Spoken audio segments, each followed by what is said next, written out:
आप देख रहे हैं पूर्वांचल पब्लिक न्यूज रवि निषाद के साथ। नमस्कार, आप देख रहे हैं आज का भारत लाइव।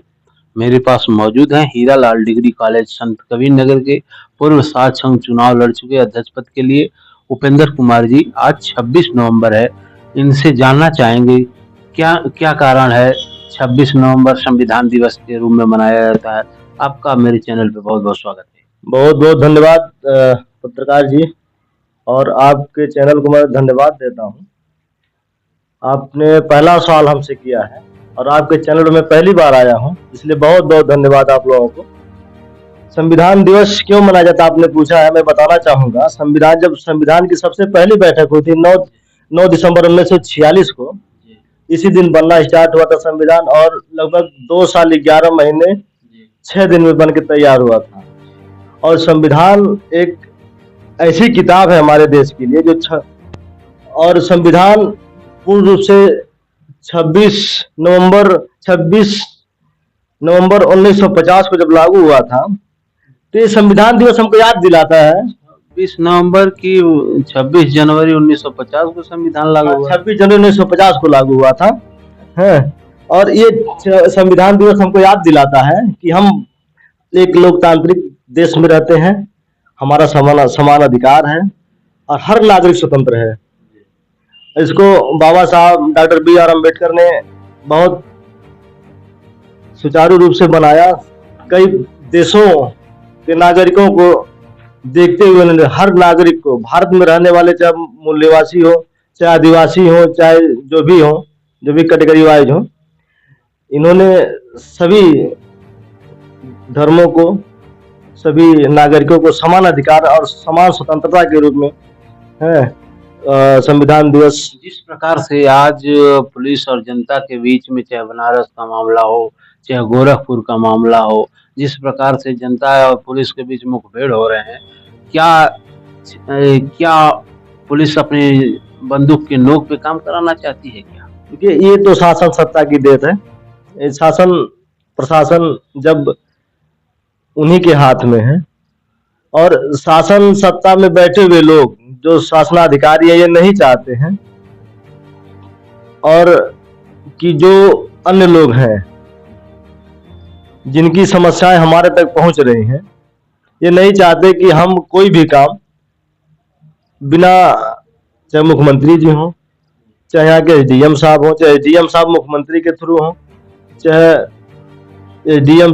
मुख्यमंत्री जी SDM कानूनगो, मतलब जो भी हमारे अधिकारी उनके थ्रू अपना काम है आम जनता के ऊपर अपना। छात्र हैं, छात्र संघ का चुनाव भी लड़ चुके हैं।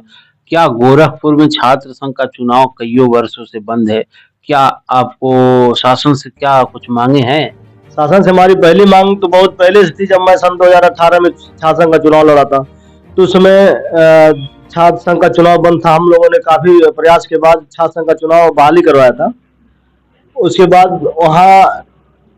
यहाँ हीरालाल डिग्री कॉलेज का जब चुनाव हुआ, उसके बाद वहाँ दीनदयाल उपाध्याय गोरखपुर विश्वविद्यालय में चुनाव हुआ, जिसमें अमन यादव जो है वो रहे प्रेसिडेंट बने।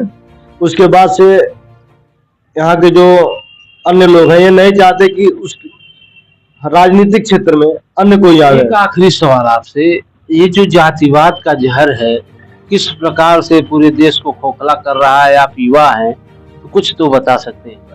ये जातिवाद का जो जहर है, ये कभी किसी ब्राह्मण के बीच में बैठ के देखिए, कभी ठाकुर के बीच में बैठिए, चाहे भारतीय जनता पार्टी और चाहे सत्ता में बैठे हुए लोगों के बीच में बैठ के देखिए, आपको पता चल जाएगा कि यादव को क्यों छोड़ रहे हैं, यादव और अन्य ओबीसी जाति को क्यों छोड़ रहे हैं? सबका ना ये यादव की समाजवादी पार्टी थोड़ा सा जो है बाबा साहब के मिशन को लेकर चली है।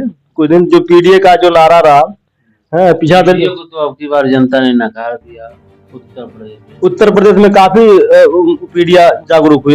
9 सीटों का चुनाव हुआ, जिसमें 7 भारतीय जनता पार्टी। देखिए, भारतीय जनता पार्टी की चाल थी, क्योंकि चुनाव जो है बहुत पहले से तय था कि 7 सीट जो समाजवादी पार्टी निकाल रही है।